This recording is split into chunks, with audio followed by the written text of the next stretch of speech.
5 forages financés par le Fonds de promotion de l'industrie FPI s'est installé dans les différents sites de la ville de Kikwiti. Le travaux rentre dans le cadre du programme d'urgence de 100 jours du chef de l'État. Ces ouvrages ont été remis provisoirement au maire adjoint de Kikwiti, Jean-Claude Mungala, qui a remercié le chef de l'État à travers le FPI d'avoir songé à soulager un tant soit peu la population de Kikwiti dans l'approvisionnement en eau potable. Suivez.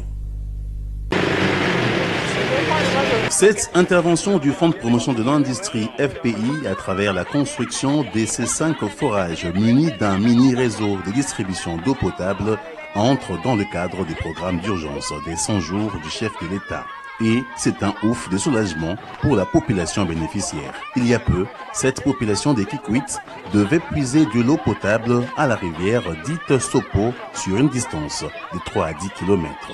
Aujourd'hui, elle est soulagée puisque 5 forages d'eau sont localisables à proximité de leur maison dans les quartiers Ndunga, Kikwit 4, Sukantima, Kanzombi et le 5e forage est installé au village Kipatakatika dans l'enceinte de l'hôpital Sebeko, dans le territoire des Massimanimba. Les travaux de forage ont été initiés par l'ONGD ACODEJ, Association pour la conservation de la nature, le développement et l'encadrement des jeunes désœuvrés, et exécutés par l'ONGD FECO, Fondation environnementale du Congo, de travaux financés par le FPI.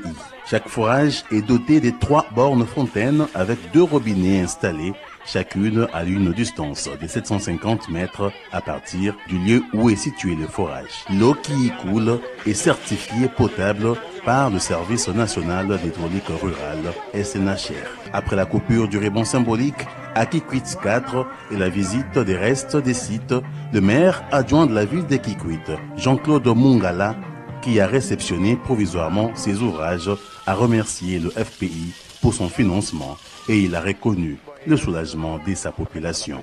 La population de Kikwit 4, je vous invite à utiliser ces ouvrages en responsable, en bon père de famille. Nous n'allons pas accepter que tout ce qui a été consenti comme effort, tout ce qui a été débloqué comme moyen soit jeté dans l'eau comme ça. Nous devons tous être responsables de ce forage.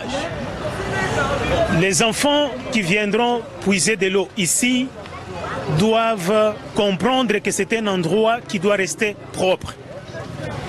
Nous n'allons pas accepter qu'il y ait de la saleté ici. Nous n'allons pas accepter non plus que la gestion de ces forages pose problème. La population de Kikwit 4, tous nous savons combien nous avons souffert pour avoir l'eau. On a franchi des kilomètres et des kilomètres chaque jour pour chercher un bidon, pour chercher une petite marmite d'eau. Mais aujourd'hui, c'est devant la maison. Vous n'allez plus franchir tous ces kilomètres. Voilà pourquoi je vous invite à comprendre que c'est un bien commun. Du côté FPI, le représentant du directeur général, M. Tomin Vazi, a appelé la population à un bon usage afin de préserver ces ouvrages. Bon, d'abord, je tiens à rappeler que le FPI est un instrument de développement au service du gouvernement, donc de la République démocratique du Congo. Et à ce titre, le FPI, conformément à ses missions, finance pour des ouvrages d'utilité publique, notamment de l'eau, les ponts, pour le bien de la population.